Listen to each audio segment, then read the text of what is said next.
right here.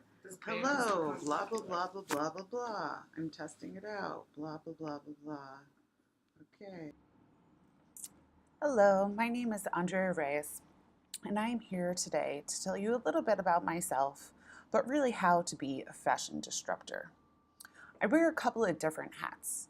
First, as the founder of A.Bernadette, we work with artisans in Uganda, creating items from recycled and upcycled materials. And we also bring students on study abroad trips.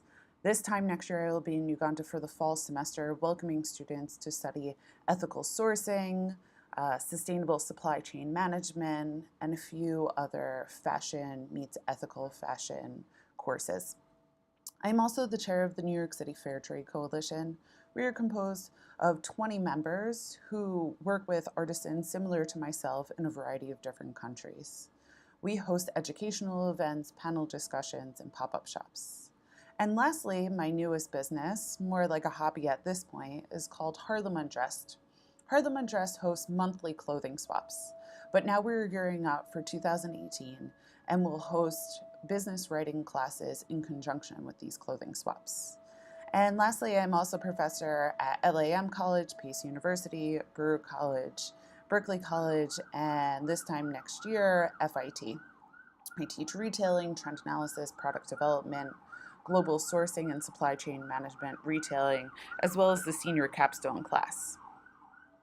But let's dig in.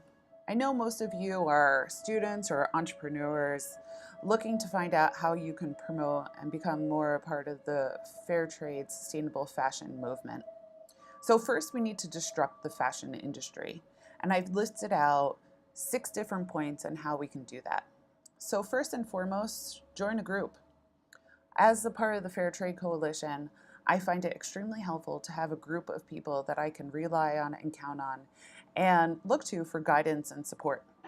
The Fairtrade Coalition is a bit unique. We have a program, an opportunity for students or entrepreneurs, those who are not a business yet, to become fair trade advocates. That means that you could become a part of our group, learn about the opportunities, attend our different workshops for free, but really it gives you an organization that will support you and stand behind you. For instance, if you would like to attend an event, if you would like to reach out to somebody from a larger corporation, but maybe your title as a student isn't getting you there, we're here for you. So we'll email an organization, we'll email somebody from maybe Eileen Fisher, or we'll email somebody maybe in Europe who's a blogger, someone of influence, and say, hey, can we interview you? Can we blog about you? And instead of me conducting the interview, I'll throw it over to you. So now you're not so-and-so from Fordham University, but now you're so-and-so on behalf of the New York City Fair Trade Coalition. So join these groups, organize with these groups, and they will support you and get behind you. And now it gives you more credibility as you're looking for those first jobs. The next one, set some rules. Set some rules for yourself. Maybe it's no fast fashion. For me, it's no straws. I only buy at thrift stores mostly. The next one you can see, attend a swap. So that's another one of my rules. Each month we have a clothing swap through Harlem Undressed. Am I able to not buy any clothing in between those Harlem Undressed monthly clothing swaps? I hear now that there's a whole swap network. You can get into the swap network just by Googling what swaps are going on in your community. I think in New York, we're up to having a swap every single weekend, which is great. For those of you who are looking for those new jobs, those new first jobs, we all know when you go for an interview, you're supposed to ask a question. My advice to you is that question you ask is, what is your corporate social responsibility policy? You may make that interviewer a little uncomfortable, and they may not have an answer for you. But I know this is pushing them to think about these things, pushing them to answer that question for the next millennial or Generation Z who walks in their doors and asks them that same question. I believe people like you and industry insiders are the ones pushing for fashion companies to become more responsible. The next one is use your resources. We have such an abundance of resources here in New York City, it's amazing. Each semester, I take my students to the library on 34th Street, the Sybil Library, the Science, Industry, and Business Library. There are databases there that are free to you, but cost the library thousands of dollars. Use those databases to your advantage. Go in there and ask for a tutorial. Somebody will show you what databases are available and how to use them so you can do your own research if you are starting your own company or for school, whatever it may be.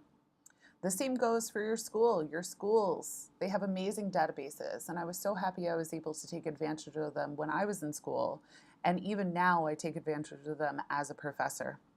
And New York City, period, is a wonderful teaching tool. Whether you're going to the countless meetups or you're going to the events that the library hosts, we host a number of workshops through the Fairtrade Coalition. We're having an upcoming one called How to Start Your Own Fair Trade Fashion Brand.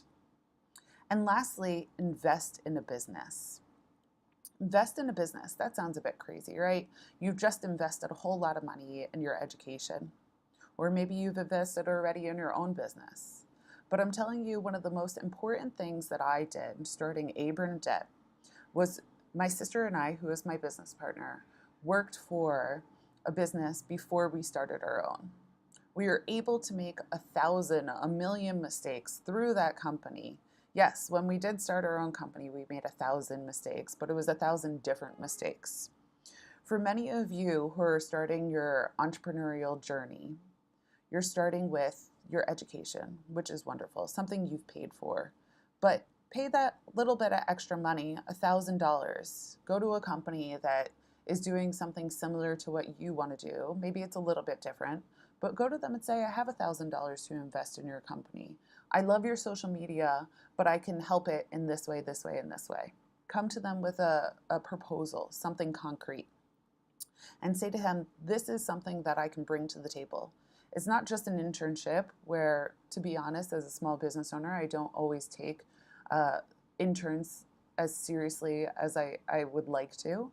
But somebody coming to me and say, I'm giving you a microloan. Here are the terms. You have to pay me back in this amount of time. Or them coming to me and saying, this is the plan that I have. Take that opportunity and run with it. You'll get to learn. And like I said, when you start your own business, you'll make 1,000 mistakes, but it will be 1,000 different mistakes. So that's my advice to you as you go forward in your careers, both as students and both as entrepreneurs. The one thing I will say about the sustainability community is that I found it to be more open to partnerships, less likely to judge you based on what you're wearing, but more on the ethics that you hold. And I hope to continue that culture going forward.